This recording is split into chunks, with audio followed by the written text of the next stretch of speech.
Oromoon saba addaa gaaffii addaa qabu ta'uu olitti kaafamee jira. Oromoon saba addaati gaafa jedhamu saboota ollaa isaa jiran irraa addummaa aadaa, afaanii, eenyummaa, hawaasummaa, siyaasaa fi kanneen kana fakkaatan bara dheeraa keessa tolfatee gabbifatee mallattoo eenyummaa addummaa isaa raggaasisu qabaa jechuudha. Eenyummaan Oromoos kan sabichi ibsatu malee asoosama haguuggii alagaa jalatti dubbifamu miti. Kolonii booda saba Oromootti eenyummaa Itoophiyummaa haguuguun akka lataa Habashaa tokkootti dhiyeessuun yaalamaa ture. Oromoon hidhata Habashummaa hoomaatuu hin qabu. Yaaliin saba Oromoo akka lataa Habashaatti dhiyeessu yaalii eenyummaa Oromummaa haaluu yookaan waakkachuuti. Sun guddina of bara sabummaa fi dagaagina sabboonummaa Oromootiin irra aaname. Aggaammiin gama sabboonummaa Somaaleetiin eenyummaa Oromummaa dhabamsiisuuf aggaamames jabina sabboonummaa Oromootiin gatachiifame. Sabboonummaa jechuun akka Ernest Gaalner Koyinetti ilaalcha handaara sabaa fi biyyaa wal qibsiisuuti.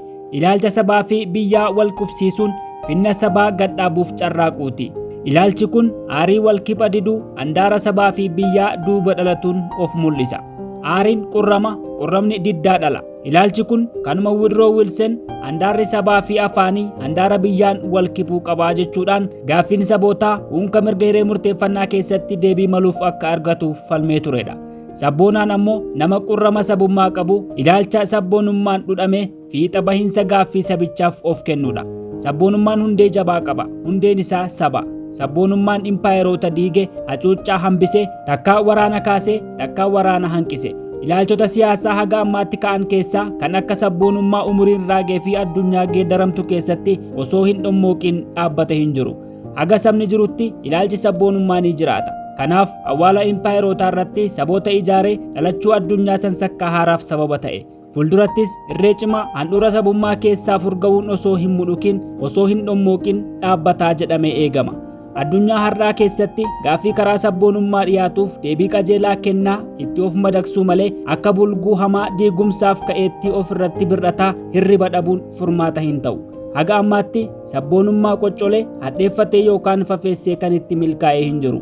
Biyyi hunduu utubaa jabaa sabboonummaa jedhamutti hirkatee lammii ofiis gogaa sabboonummaa uffachiisuuf kan ifaajuuf kasaaraa faallaa ilaalcha kanaa dhufu hambisuufi. Har'a liberaalonni, Koministoonni, Kiristaanonni, Islaamonni, Hindoonni, Afrikaanonni, biyyoonni bahaa, biyyoonni dhihaa, dureessonni yookaan hiyyeessonni akka tokkoon yookiin akka biraan sabboontota. Waan kamuu caalaa dantaa saba ofiif quuqamu. Barri ciqilee alagaa of irratti baatan darbeera. Sabboonummaan Oromoo dantaa saba Oromoo guddisuuf dhaabbata. Waan baay'ee dantaa saba Oromoo mijuu taasisu keessaa tokko ofiin bulummaa Oromiyaa mirkaneeffamuudha. Kana jechuun handaarri Oromiyaa handaara saba Oromoon wal kibuu, Oromoon daga isaa keessatti abbaa mirgaa fi abbaa biyyaa ta'uu, heera alagaan akka isaaf tolutti tumateen buluu nafee heera ofii tumatuun buluu, walqixoo macca lafaa keessaa tokko ta'e tarree walqixoo keessaa bakka isaaf malu qabatee beekamuu, hireesaa harka alagaa baafatee of danda'ee ijaajjuu dabalata. Itoophiyaa fi Oromiyaan biyyoota adda addaa lama turan. Yaa'a seenaa keessatti tokko isa kaan irratti jige. Tokko kaan irratti jiguun birmadummaa isa jala oolee raawwachiise. Akeeki qabsoo sabboonummaa Oromoo biyya humnaan itti jigdee bilisummaa ofiin bulummaa sarbite ofirraa kaasee mirgoota sarbame deebisee gonfachuudha. Akeeki kun Habashoota biratti akka Itoophiyaa diiguutti fudhatama. Dhugaan jiru garuu akka jarri wacabbaran osoo hin taane hariiroo haga ammaatti ture hundeerraa geeddaranii naannaa kanatti sansakkaa siyaasaa haaraa gadhaabuudha. Hariiroo hacuuccaa, roorrisaa, farra dhala namaa fi dimokiraasii dhabamsiisanii hariiroo sansakkaa haaraa fedha sabootaa irratti hundaa'ee gadhaabuun ammoo gama tokkoon namooma, gama biraan dimokiraasummaadha. Itoophiyaa fi Oromiyaan lakkuu lameen yookaan hangafaa fi maandhaa gadameessa tokko keessaa argame erga hin taane faallaa dantaa sabootaa humnaan walitti hirkisuu fi walitti hidhuu yaaluun impaayeratti raaree dhiigaa boorrachiise malee homaa hin fayyanne. Sabumti Amaaraa abbaa impaayeraa jedhamee gowwoomfamullee gadadoo hiyyummaa fi doofummaa keessaa bahee hin beeku. Amaarri tabboota manzee keessaa hoolaa tiksee jiraatu hiyyeessa doofaadha. Hiyyeessi Goojjam gindiitti rarra'ee biyyoo dhiibee bara baraan bona awwaara ganna dhoqqee dhiitaa jiraatu hagamuu maqaa isaan daldalamu gonnoffee jilbarra hin dabarre harkaan suphatee deega mallattoo eenyummaa isaa ta'uutti hiike keessaa hin baane. Gurguddoon Habashaa sabboonummaa Oromoo hadheeffatanii abaaraa oolan gaaf tokkollee siwkii namoomaa horatanii hibboo saba isaanii gadadoo hiyyummaa fi doofummaa keessatti hambisaa jiru hiikuuf abbaluu dadhabuun isaanii maalummaa namummaa isaanii gaaffii jala galcha.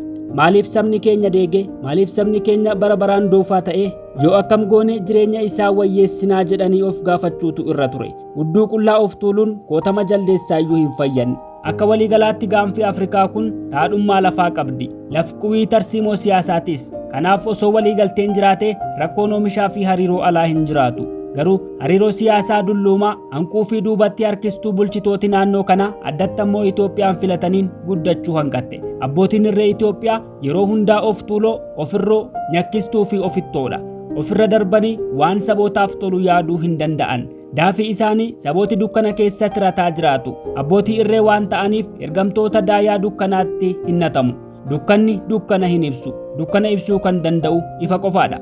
Sabboonummaan Oromoo ifa dukkana saba isaa ibsuuf ka'edha. Isa kana kan habashootii dhiphummaan fafeessuu yaalan. Isa kana kan bulchaan biyya kanaa dhiyeenya Baahir Daar deemee sabboonummaan Oromoo saba guddaa xiqqeessee jedhee hamate. Hanqina hubannoo bu'uuraa yoo ta'e malee sabboonummaan saba hin xiqqeessu. Mana hidhaa impaayerotaa caccabsee walabummaa sabootaa labsuu danda'uu isaatiin leellifama. Sabboonummaan farra impaayeraa, farra babal'annaa fi farra shaakala abbaa irrootaati. Kanaaf jecha sabboonaa Joorjiyaa Gihaanoodiyaa yoo fudhanne sabboonummaa fi dimokiraasiin akka fuula lamaan dumbulloo tokkooti. Inni tokko isa kaan ala jiraachuun hin yaadamu. Kanaaf sabboonummaan Oromoo gama tokkoon biyya, gama biraan immoo dimokiraasii ijaaruuf carraaqa. Sabboontotii saboota naannaa gaanfa kanaa yoo wal ta'an ammoo naannicha sadarkaa irra wayyaawaatti ceesisuun ni danda'ama. Akka Miiroslaaf Hiroos jedhutti sabboonummaan tokko milkaa'e kan jedhamu yoo saba bal'aa dhimmichi ilaaluun fudhatamedha. Gama kanaan sabboonummaan Oromoo waa lamaan milkaa'e. Tokko sadarkaa of bara sabummaa Oromoo ol guddisee sabicha dhabama aadaa fi eenyummaa jalaa baraare. Abjuu koloneessitootaas doomse. Inni lammataa utubaa impaayeratti sochoose bu'uura isaa diige. Sirni gonfoo fi hoorni Solomoonummaa dhagaa golee siyaasaa Habashaa ture sabboonummaa Oromootiin gataa balfa seenaa keessatti darbatame. Kan hafe yoo jiraate feetuu Oromiyaa walabaa yookaan ammoo biyya sansakkaa siyaasaa haaraa hunduu dantaa isaa akka hojjaa isaatti safaratee fedha waloo walqixxummaa, obbolummaa fi dimokiraasiin keessa jiraatu gadhaabuudha. Filannoo lamaan keessaa tokko kan galma ga'u yoo sabboonummaan Oromoo mootummaa ijaaruu danda'edha. Dirqamni sabboonaa Oromoo inni guddaanis akeeka kana galmaan ga'uuf ifaajuu ta'uu qaba. Sabboonaa Oromoo yeroo jennu ilaalcha sabboonummaa Oromoon dhudhamee geeddarama hundee qabeessa argamsiisuuf kan of kenne jechuu keenya. Kan suukiin of kennuu keessa isaatii hin kaane garuu maqaa dantaa sabichaan daldalu ayyaan laallattuudha. Alaabaa lama jala hiriiree akeeka lama tarkaanfachiisuu yaala. Kaayyoon ayyaan laallattuu bakkuma itti dhi'ee bultee dantaa yeroo soroobbachuudha. Ayyaan laallattuun gurmuu dabeessotaa fi yaada hanquuti. Hattuu galtuu fi dabeessa heddummaatti alagaa caalaa isaan akkanaatu dantaa sabaatti balaa aggaama. Sabboontotii warraaqoon gaggaba ayyaallattootaa jala bu'anii doomsuu yoo hanqatan qabsoon sabaa bakka hin akeekamnetti gufata yookaan hatamee dantaa tuuta kashlabbeef oola. Kanarraa ka'uun qabsoon Oromoo danqaraa alaa fi faallessa keessaarraa aanuu barbaachisa. Kanaa gaditti yaada kana lamaan bal'inaan kaafna. Erga qabsoon Oromoo malkaa sodaa impaayeraa cabsee fuulduratti furga'ee dhagaan ittiin darmatabiin danqaraan jala hin tuulamiin hin jiru. Keessumaa erga sagantaan siyaasaa adda bilisummaa Oromoo kaayyoo Riippaabilika Walabaa Oromiyaa gadhaabuu qabatee as ba'ee akkasumas Amaaraa fi Itoophiyaa fuula lamaan dumbulloo tokkootti kooyinee hariiroo koloneessaa fi kolonaawaa hundeerraa geeddaruuf qabsoo hidhannootti seenee ababbarrii fi yaaciin kee Habashaa seene safara hin qabu. Walabummaa Oromiyaa raawwii tokkummaa Itoophiyaatti fudhatanii hirriba dhabu. Kana booda tarkaanfiin murna gurguddoo Habashaan fudhatame yaalii amna qabsoo Oromoo gufachiisu malee miidhama Oromoo hubatee hariiroo ture keessa deebi'anii ilaaluuf kan carraaqe hin turre. Ittuma caalee daandii of tuulummaa fi ofittummaan gaaffii Oromoo xiqqeessuu fi faallessuutu filatame. Sabboontota Oromoo dhiphummaan yakku dhaabota Oromoo kan siyaasaas ta'e kan noolaa cilee dibanii dirree nakkara yaada keessaa dhiibbachuu yaaluun waanuma baratame ta'aa dhufe. Carraa argatan hundaan gaaffii Oromoo dura dhaabbatu. Mee yaadota tuullaa falmii gama sanaa dhiyaatan keessaa muraasa fudhannee haa ilaallu. Waa'een gaaffii Oromoo ennaa dhiyaatu falmiin ittiin dura dhaabbatamu inni dura waa'ee facaatii saboota Oromiyaa keessaati. Tuutni Habashootaa nafxanyoota hordofanii qabeenya gaaduuf yeroodhaa yerootti Oromiyaa keessa qubachuun mirkana. Tuuti gariin ammoo takaahuu imaammata dargiin hordofeen yookaan hongee fi beela hamaa kaaba Itoophiyaa rukkuteen qe'ee isaanirraa buqqaafamanii kutaa Oromiyaa keessa qubsiifaman. Caasaa koloneessaa keessatti akaakuu adda addaan kan Oromiyaa keessa gadi of dhaabanis lakkoofsaan laayyoo miti. Sababa kamuu ta'uu duriin nafxanyootaa fi horteen isaanii warra carraa jireenya fooyya'aa gaaduuf Oromiyaatti godaanedha. sababa adda addaa fakkeenyaaf daldala, qacarrii hojii, gooluu galtummaa fi kanneen kana fakkaatan hordofanii abba tokkootii saboota hunda keessaa bahan Oromiyaa keessa jiraachuun mirkana. Akka ragaa keettoo istaatiksii fi lakkoofsa uummataa irraa bara 1994 argame addeessutti saboota Oromiyaa keessa jiraatan keessaa Oromoon parsantii 85, Amaarri parsantii 9, Guraageen parsantii 3.1 fi parsantii 2.9 ammoo saboota adda addaati. Diloorma Oromiyaa keessaa kanneen Oromoo hin ta'in parsantii 15 qofaadha. Kanaaf Oromoon Oromiyaa keessaa wayyaba olaanaa yookiin super majoriitii yoo ta'u kanneen hafan walumatti bicoota Oromiyaati. Oromiyaan kan Oromooti gaafa jedhamu ragaa akkanaarra dhaabbatamee malee lafumaa ka'amee miti. Kanarraa ka'ee Oromoon biyya ofii ijaarrachuu yoo barbaade dhugaa qulqulluu of harkaa qaba. Haqaaqxonni gaaffii Oromoo garuu dhugaa kana haalanii akka waan Oromiyaan saboota hundaan wal maktee fi olaantummaa saba Oromoo jalatti sabooti kaan hacuuccaa biraaf saaxilamaniitti dhiyeessuu barbaadu. Oromiyaa walaba gaafa jedhamu biyya sabni Oromoo qofti keessa jiraatu jechuu miti. Haala qabatamaa addunyaa har'aa keessatti sabni tokko addatti of baasee dalasaa cimaa ofitti marsee jiraachuu hin danda'u. Ofiis ormatti deemu, ormis itti dhufuun dirqama. Garuu ennaa ormatti deemu seera orma sanaa jalatti bula. Akkasuma ormis ennaa Oromootti dhufu seera Oromoon ittiin bulu jala buluuf dirqama. Oromiyaa keessatti Oromootu abbaa biyyaa, abbaa mirgaa fi abbaa heeraati. Oromiyaan akka heeraa fi aadaa Oromootti bulti. Namooti hariiroo adda addaan gara Oromiyaa dhufan seera lafa kanaa fi tumaa walii galtee addunyaa kabajuuf dirqamu. Kun gama kamiinuu bicoota Oromiyaa hin miidhu. Haaluma kanaan saboota biyyoota Baaltik warra impaayera waldaa Sooviyeet irraa bahanii walabummaa ofii gonfatanii haa ilaallu. Yuukireen keessa Raashiyaanonni parsantii 22, Latiiviyaa keessa Raashiyaanonni parsantii 29, kan biroon parsantii 12, walumatti bicooti parsantii 41 uwwisu.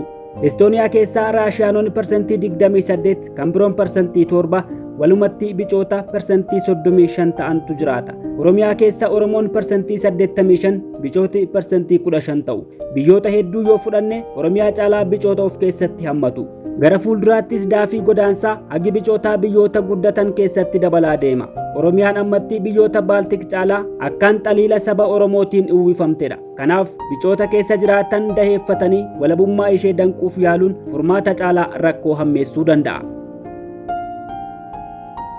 Impaayera Itoophiyaa keessatti abba tokkootti saboota adda addaa keessaa bahan hidhata gaa'elaan bultii ijaarratanii ilmaan horachuun mirkana. Amaarri Oromoo, Tigireen Sidaamaa, Oromoon Somaalee, Affaar Argobbaa fi kanneen kana fakkaatan carraa adda addaan akkuma walitti dhiyaatamu gaa'elatti ni seenama. Garuu gaa'elli hidhata abba tokkootti fedha ofiin filatan malee dhimma marii fi marabbaa saba hirmaachisuun gudunfamuu hin ta'u. Abba tokkeen gaa'ela filatetti ennaa seenu of malee saba yookaan gosa keessaa bahee bakka hin bu'u. Ilmaan isaa irraa argamanis akkasuma. Kanaaf hidhata gaa'elaa akka meeshaa qabdii gaaffii sabootaa ittiin danquuf yaaluun bu'uurarraa dogoggora. Kanarraa ka'ee asoosamni wal fuunee walirraa horree wal maknee jedhu jettee rakkasaati. Oromoon impaayera kana keessaa saba wayyaba. Yoo dubbiin gaa'elaa ka'e wayyabi bicuu liqimsa malee hin liqimfamu. Gaa'elaan wal makne eenyummaan kiyya badeeraa jedhee kan nakkaruu yoo jiraate isicha bicuu ta'e ta'uu qaba. Yoo lakkii wal makneerraa kan jedhan ta'e ololaan osoo hin taane ragaa dhiyeessanii raggaasisuu yookaan sobsiisuudha. Kanaachi of haaluu yookaan of wallaaluu ta'a yookaan ammoo kan Oromoo irraa hin dhalanne budaa qofaa jechaa weeddisuudha. Lammati hariiroon saboota gidduu gaa'ela waloof aanjawaa hin turre. Koloneessaan saboota koloneessee doofummaa fi awaa'ummaan fafeessaa ture. Kiristaanonni awaamota amantaalummaan moggaafaman akka hin fuune yookaan ittiin heerumne ilmaan irraa hin horanne ifatti barsiisaa turan. Timjii bara baraa saboota gidduutti gadhaabaniin hawaasni ollaa walii jiraatu akka wal ciicatu, akka wal sodaatuu fi akka walirraa fagaatu tolfame, wal kabajee, wal leellisee, wal amanee hariiroo obbolummaa akka dagaagfatu irratti hin hojjetamne. Itoophiyaan biyya kiristaanaa fi islaamni akka maaddii tokkorraa hin sooranne ifatti dhorkaman yaadannoo yeroo dhiyoo ta'uun beekamuu qaba. Duuba erga isa tokkoon awaama isa kaaniin islaama jechaa feffeessanii hawaasummaa isaarraa qooda fudhachuu lagataa turanii amma eessaa ka'anii ajandaa gaa'elaan hababbaru. Sadaffaan haalli qubsuma uummataa akka fedhan gaa'elaan wal makuuf hin tolu. Sabooti impaayerattii keessatti hidhaman hedduun qubsuma sabaatti, sabni illee qubsuma gosaatti hiramee jiraata. Irra guddeessi isaanii hawaasa aadaa qonnaa fi beelada horsiisuu irratti hirkatee jiraatudha. Bicooti caasaa mootummaatti hammatame yookaan mala jireenyaa biroon magaalaatti galarraa kan hafe irra jireessi baadiyyaa jiraatu. Amma erga malli geejjibaa fi daandiin qunnamtii fooyya'ee yoo ta'e malee hiyyeessi baadiyyaa jiraatu akka salphaatti qe'ee isaarraa fagaatee hin deemu. qeerraa hin socho'u jechuun carraan achi fagaatee aadaa fi duudhaa keessatti dhalatee guddate cabsee gaa'elaan nama aadaa fi afaan isaa hin beeknetti hidhamuu isaa xiqqeessaa jechuudha. Sabooti ollaa walii jiraatan illee qabeenya irratti fakkeenyaaf lafa qonnaa, marga dheedicha horii fi bishaan irratti wal dhiibbatu, wal jifatu, wal addeeffatu malee leelloo walii qabaatanii firooma irra guddaaf gaa'elaan walitti hin deeman. Dimshaashumatti lafquwiin, aadaan, malli jireenyaa, duudhaan hawaasaa, siyaasii, amantiin, hanqinni bu'uura misoomaa walitti ida'ame carraa gaa'elaan wal makuu sabootaa daangessa. Gabaabumatti gaa'ela qabata godhachuudhaan gaaffii sabootaa danquuf yaaluun bara kana nama hin baasu. Oromoo waliin walirraa dhalchine wal makne akkamiin nurraa bahaa jedhanii lafa dhiituu fi yaada jajallaa madaala hin kaasne qabatanii jeekkaraa ooluurra yakka dalagamee darbetti gaabbanii dhugaa gaaffii Oromoo calleessanii galmee seenaa hacuuccaa raareen dhiigaa ittiin boorratame cufuun hariiroo sansakkaa siyaasaa haaraan uumamuu maluuf of qopheessuutu irra filatamaa ta'a. Seenaa keessatti Biriteenotaa fi Faransaayota, Yuukireenotaa fi Raashiyaanotaa, Jarmanootaa fi biyyoota ollaa isaanii jiran caalaa kan wal fuudhee fi ilmaan walirraa hore hin jiru. Inuma Jarmanoonnii fi Ingilizoonni akka obbolaa durbii tokkootti ilaalamu. Ilmi mootii biyya tokko firooma siyaasaa jabeeffachuuf intala mootii biyya biraa fuudhuun seenaa Awurooppaanotaa keessatti waanuma baratame. Garuu hidhati gaa'elaa hagamuu hundee jabaa qabaatu eenyummaa saba tokkoo geeddaree hin beeku. Dhuguma gaa'elli hidda firoomaa ni jabeessa. Garuu hidhannoo gaaffii sabaa ittiin danqan ta'ee hin beeku. Bara of barri sabummaa fi sabboonummaan sabootaa dagaage kanatti ammoo murteessaan afaan, aadaa fi handaara qubsumaa malee yaadoti hanquun akka gaa'elaan wal hidhuu dhamaatii akka dhagaa gargar baheetti ilaalamuudha. Yaada akkanaa itti rarra'anii okkolaa ooluun homaa hin fayyadu. Habashooti gaaffii Oromoo akka waan tokkummaa Itoophiyaa diiguu fi birmadummaa ishee sarbuuf ka'eetti fudhatu. Kun ammoo Oromiyaan lafquwiin irra guddeessa impaayirattii taate yoo walaba taate waa'een Itoophiyaan raawwataa yaaddoo jedhurraa madda. Oromiyaan bal'inaan walakkaa impaayirattii ta'uurra dabarte teessuma tarsiimoo magaalaa guddoo Finfinnee, handhuura ulaa galaanaatti hiiku, daandii Finfinnee Jibuutii, lafa oomishaa taadhii, lakkoofsa uummataan saba guddaa ta'e qabdu, lafee dugdaa dinagdee biyyaa taate hunda of keessatti hammattudha. Oromiyaan alatti Itoophiyaa yaaduun abjuu itti fakkaata. Daafii kana Oromoon ka'ee abbaa biyyaa ta'uun waan hunda caalaa isaan yaaddessa. Gadadoo fi miidhamni Oromoo homaa ittiin fakkaatu. Itoophiyaan tokkomtee jiraachuuf Oromoon oolaa aarsaa ta'uun akka waan dirqama ta'eetti fudhatu. Ammoo dhibdee siyaasaa Oromoo fi Itoophiyaa gidduutti hidda dheereffate furuuf seexaa hin qaban. Akkuma baratame Oromoo irratti ijaaramanii isa cabsanii bara baraan qabeenya isaa saamanii jiraachuuf hamuummatu. Fedha Oromoo beekanii sabichaaf naatoo qabaatanii naannaa kanatti nagooma buusuu hin abjootan. Faallaa kana waanuma Oromoon maqaa itti dhahamu hunda qaanii tokko malee hadheeffatu. Biyya jechuun sabaa fi lafa isaa dabalata. Ulfina sabaarra ejjetaa tokkummaa fi birmadummaa biyyaa hawwuun of faallessuudha. Durfannoon dhimma sabootaa ta'uu qaba ture. Dhimmi tokkummaa biyyaa gaaffii ittaanee deebi'uudha. Dhimma kanarratti habashooti qofaa deemanii hin beekan. Aangawooti biyyoota gurguddoo fi beektoti isaanii walumaan itti rakkatu.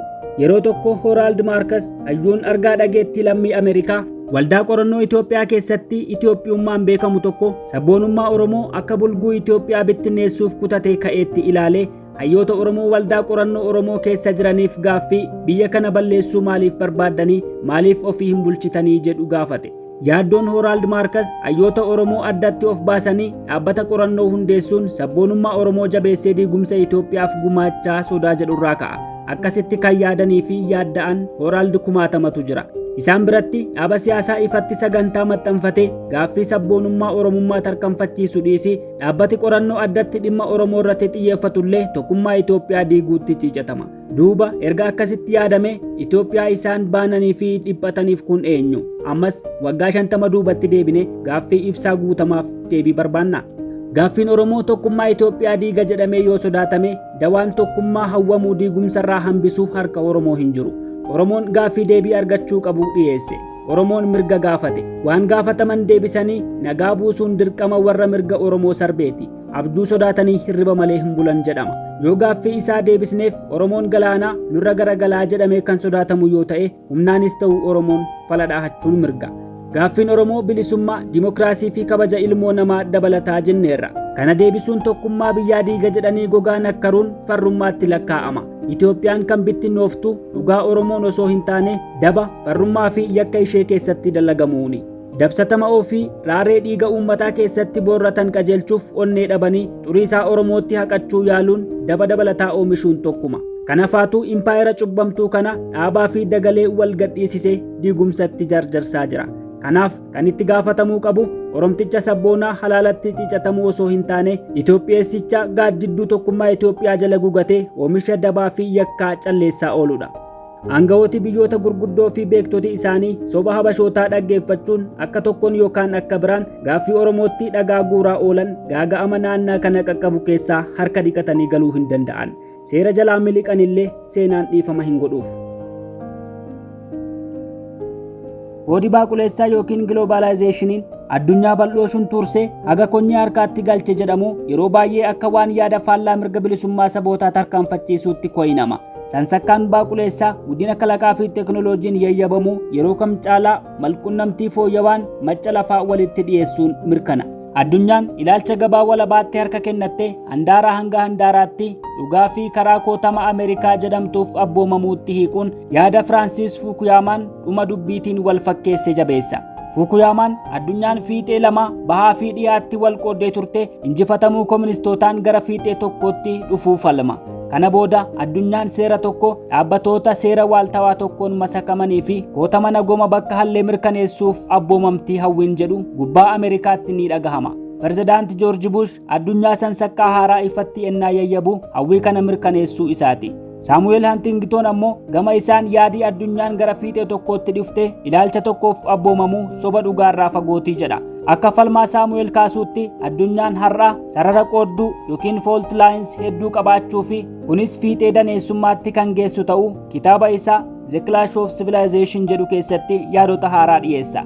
Ammatti Ameerikaan haboowwaa hallee abboomuu waan qabdu fakkaattus lolli harkisa hidhata aadaa, afaan, qaroomina, amantii fi kanneen kana fakkaatan qooda fudhachiisu gaggaba warra lixaa gatachiisuu mala. Yaada Saamu'eel yoo dhugeeffanne dugudee gaanfa Afrikaa kanatti sarara qoodduu guddichi Kuushotaa fi Habashoota gidduu jira. Teessuma laf quwiinis Kuushoti gara kibbaa, Habashooti ammoo gara kaabaatti argamu. Warri wal fakkaatan wal ta'uun salphaa ta'a. Yoo akkasii Habashootii Habashoota faana, Kuushoti ammoo wal faana hiriiruu fi wal faana qindaa'uun waan hin oolle. Haala amma jiru keessatti sansakkaan baaquleessaa gaaffii mirga ofiin bulummaa sabooti kaasan ni simatamoo balfee gataa seenaa keessatti darbata gaaffii jedhu ragaa qabatamaa dhiyeessuun ilaaluun barbaachisaa ta'a. Gimbiin Berliin saba tokkicha yaada lamatti hiree biyya lamatti qoodee ture. Gimbiin Berliin golgaa sibiilaa kooministummaa fi liberaalummaa gidduu ijaajjee fiixee bahaa fi dhiyaa mallatteessetti fudhatama. Diigamuun isaa gara tokkotti luucca'uu yaada addunyaa mirkaneessa. Dabalataan diigamuun isaa gaggaba deebi'anii tokkoomuu Jarmanootaa hobbaafachiise. Jarmanoonni gaaddisa tokko jalatti tokkoomanii hiree isaanii murteeffatan. Murtii ofiin timjii diigumsa of gidduu buqqisan. Jabana baaquleessaa keessa hiree hegeree siyaasaa ofii kan murteeffate Jarmanoota qofa hin turre. 1990moota keessa biyyooti miseensa waldaa Sooviyeet turan gaa'ela siyaasaa ittiin hidhaman diiganii walabummaa ofii labsatan. Ittaanee diigamuu impaayera Yugoslaaviyaa booda biyyooti ofiin buloon dhalatan. Walumatti dhibba sana biyyooti 32 ta'an walabummaa ofii labsatan. Eertiraan bara 1993, Yuukireen bara 2001, East Timor bara 2002, Kosovoon bara 2008, Sudaan Kibbaa bara 2011 biyyoota walabummaa ofii argatan turan. Kanaaf jabana baaquleessaa keessa biyyooti walitti dacha'an Jarman bahaa fi Jarman dhiyaa fakkeenyaaf akkasumas biyyooti adda babahuun walabummaa ofii gonfatan mirga hiree murteeffannaa qaama mirgoota ilmoo namaa bakka hallee ta'eetti dhimma bahan. Ammas golee biraatti sochii walitti dacha'u fakkeenyaaf Kooriyaa Kibbaa fi Kooriyaa Kaabaa, sochiin adda bahu fakkeenyaaf Kuukeeb Kanaadaarraa, Kaatalaan Ispeenirraa, Iskotlaandii fi Weels Biriiteenirraa, Cheecheniyaan Raashiyaarraa, Tiibeet Chaayinaarraa, Daarfuur Suudaanirraa, Akee Indooneeziyaarraa, Taamil Sirilaankaarraa, Koorsikaan Faransaayirraa, Kaashmir Indiyaarraa kanneen kana fakkaatan bal'inaan adeemaa jira. Itoophiyaa keessatti hiree ofii murteeffachuuf Oromoo, Ogaaden, Tigree fi sablammoonni biroon akka tokkoon yookaan akka biraan sirna Itoophiyaatti qabsaa'uun beekamu. Sabboonummaan Tigree olaantummaa saba ofii gadhaabuu yaaluuf daandiirraa maqee qabsoo haqaa geggeessan of duuba sigigaachise. Erga aangoon harkaa fudhatame ammoo lolatti seenanii waan duraan qadaadanii turan hojiitti hiikkachuuf carraaqaa jiru. Fakkeenyi olitti fudhatame kan mirkaneessu sansakkaan baaquleessaa akka mormitooti qabsoo Oromoo hawwanitti mirga hiree murteeffannaa sabootaa hin gufachiisu. Addunyaan ilaalchaa fi teekinooloojiin ganda baaqulaa yookiin Global Village'itti xiqqaachuun mirkana. Kana jechuun garuu timjiin biyyoota gidduu buqqifame machi lafaa tokkoome birmadummaan biyyoota hafee abboommii bulcha kootama tokkoof harka kennatee jechuu miti. Inuma sansakkaa baaquleessaa kanatti dorgommiitu hedduummata. Gandi baaqulaa akka hinnatamu hanga konyee harkaatti shunturtee hin argamtu. Guddoo bal'oo fi diriirtuudha. Galaana ishee lafa uwwise keessaa jabaa qofatu mul'achuu danda'a. Kanaaf gandi baaqulaa jabaa keessatti dorgomuu fedhuuf bakka qabdi. Hawwii mirga hiree murteeffannaa hawwii dorgomaa jabaa ta'anii tarree addunyaa keessaa qooda fudhachuu dabalata. Kana jechuun gaaddisa mootummaa ofii gad dhaabbatan jalatti bulaa walqixoo keessaa tokko ta'anii mul'achuuf dhaabbii hiriira ofii tolfachuu jechuudha. Laafaan dorgomee bahuu hin dandeenye ammoo galaanicha keessatti dhidhimee dagatama. Laafaatti homtuu hin hirkatu. Addunyaan kan abbaa dhugaa osoo hin taane kan abbaa humnaa ta'uun hubatamuu qaba. Sansakkaan baaquleessaa seeraan bulummaa dhugeeffata. Seera cabsanii mirga namaa dhiituun yakka. Birmadummaa waan jedhamus daangaa qaba. Birmadummaan biyya tokkoo kan kabajamu haga mirgi uumamaa uummata isaa kabajametti. Mootummaa roorrisaa fi bulguun dhiiga lammii isaa dhangalaasu tarree walqixoo keessaa hinkoo hin qabaatu. Moggaatti fo'amee ulaan itti cufama. Seera gaaffiin sabootaa ittiin masakamu keessaa inni baay'ee ijoon labsa mirga ilmoo namoomaa bakka hallee yookaan Universal Declaration of Human Rights'dha. Mirgi hiree ofii murteeffachuu achi jalatti hammatama. Kakuu mirga ilmoo namaa mootummoonni gamtoomanii ittiin masakamuu fi seeronni akaakuu adda addaa jabana baaquleessaa kana bahan mirga bilisummaa sabootaa hin danqan. Biyyooti 37 ta'an da'oo seera kanneenii jalatti beekamtii gonfatan. Kanaaf sansakkaan baaquleessaa sansakkaan mirga sabootaa ukkaamsee impaayerummaa fi abbaa irrummaa yayyabu osoo hin taane addunyaa haaraa keessatti kabaja ilmoo namaa fi dimokiraasiif bakka olaanaa kan kennudha.